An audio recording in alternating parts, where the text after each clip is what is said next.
Hello and welcome to the profession 365 guys. आज का दिन बहुत ज्यादा खास है। 15 अगस्त 2025 आजादी की खुशी, आजादी का जश्न तो हम सब मनाते ही है, लेकिन इस बार लाल किले से आई एक आवाज ने डिफेंस दुनिया में एक नई हलचल पैदा कर दी है।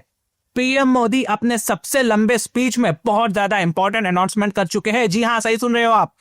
पीएम मोदी ने बहुत ज्यादा लंबा स्पीच दिया है, 103 मिनट का स्पीच दिया है। एक सीधा और ठीका सवाल यहां पर पूछा गया है, क्या भारत के पास अपना खुद का फाइटर जेट इंजन होना चाहिए या नहीं। Of course as an Indians हम सब यही चाहते हैं कि भारत के पास भी अपना खुद का फाइटर जेट इंजन मौजूद हो।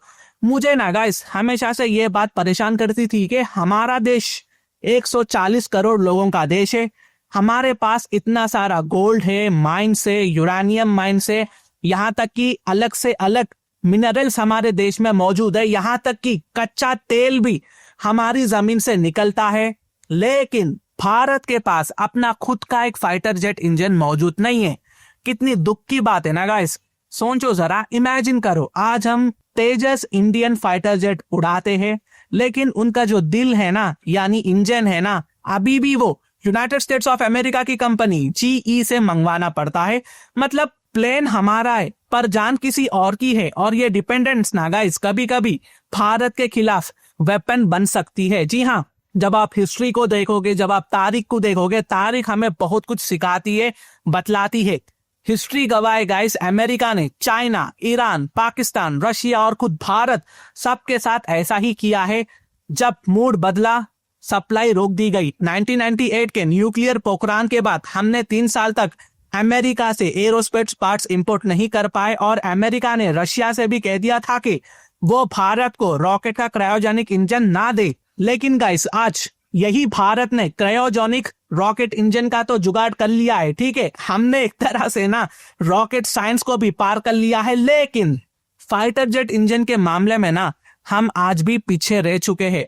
ये हमारी सबसे बड़ी भूल है कि हमने इस पर ज्यादा फोकस नहीं किया गाइस। मुझे ये बात अलग से कहनी पड़ेगी कि फाइटर जेट इंजन बनाना ना इंजीनियरिंग का अपना कोहिनूर डायमंड तलाशने जैसा है। एक ऐसा डायमंड जिसे बनाने में सालों की मेहनत, सही हाथ का हुनर और एक एक माइक्रोन तक की परफेक्शन चाहिए होती है। जरा सा कट गलत हुआ ना, वो डायमंड सिर्फ पत्थर बनकर रह जाता है। और अगर सही तरीके से तलाश कर कर बनाया जाए तो वो हमारी पहचान, हमारी शान भी बन जाती है और हमारी पावर भी बन सकती है। तो इसी तरह से फाइटर जेट के लिए सबसे बड़ा चैलेंज है मेटलर्जी। जी हाँ, मेटलर्जी मतलब एक ऐसी मेटल टेक्नोलॉजी डेवलप करना जो इंजन के अंदर होने वाली एक्सट्रीम हीट को, यानी गर्मी को और प्रेशर को झेल सके। फाइटर जेट इंजन चलने के दौरान ना टेम्परेचर 1000 डिग्री से भी ज्यादा होता है। कभी कभी वॉल्केनो के लावा के बराबर तक टेम्परेचर चल जाता है।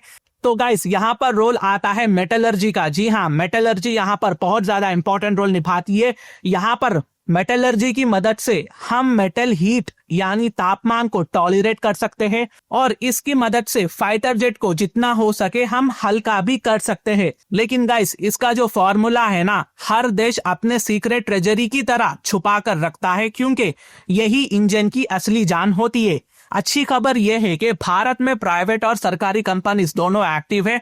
गोदरेज एंटरप्राइजेस जैसे जायंट्स डीआरडीओ के साथ कावेरी इंजन पर काम कर कर मेटलर्जी में काफी मास्टरी हासिल कर चुके हैं, और अब उनका कहना यह है कि हम 5th generation fighter jet engine बना सकते हैं।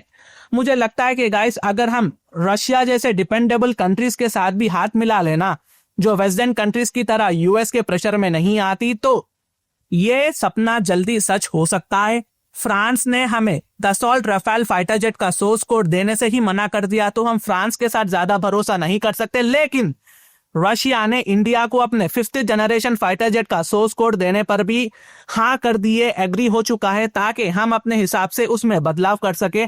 तो रशिया और इंडिया की दोस्ती सिर्फ पुरानी नहीं है बल्कि भरोसेमंद है। हमें रशिया के साथ ये काम करना चाहिए। कम से कम अमेरिका और बाकी वेस्टर्न कंट्रीज के मुकाबले में रशिया इंडिया के लिए बहुत बेहतर पार्टनर होगा। दोस्तों, ये सिर्फ एक इंजन की कहानी नहीं है, ये हमारी आजादी का अगला चैप्टर होगा, और यहाँ पर फाइटर जेट्स का रोल बहुत ज्यादा इंपॉर्टेंट होने वाला है, और ये मेड इन इंडिया को बहुत ज्यादा बूस्ट भी करेगा। तो दोस्तों ये कुछ अपडेट्स थी जो मैंने आप तक लाया है। अगर मेरी वीडियो इन्फॉर्मेटिव दिखे तो इंटरनेशनल अफेयर्स के लिए आप मेरे चैनल को सब्सक्राइब कर सकते हैं। Thank you for watching, thank you for listening and I always say God bless you all.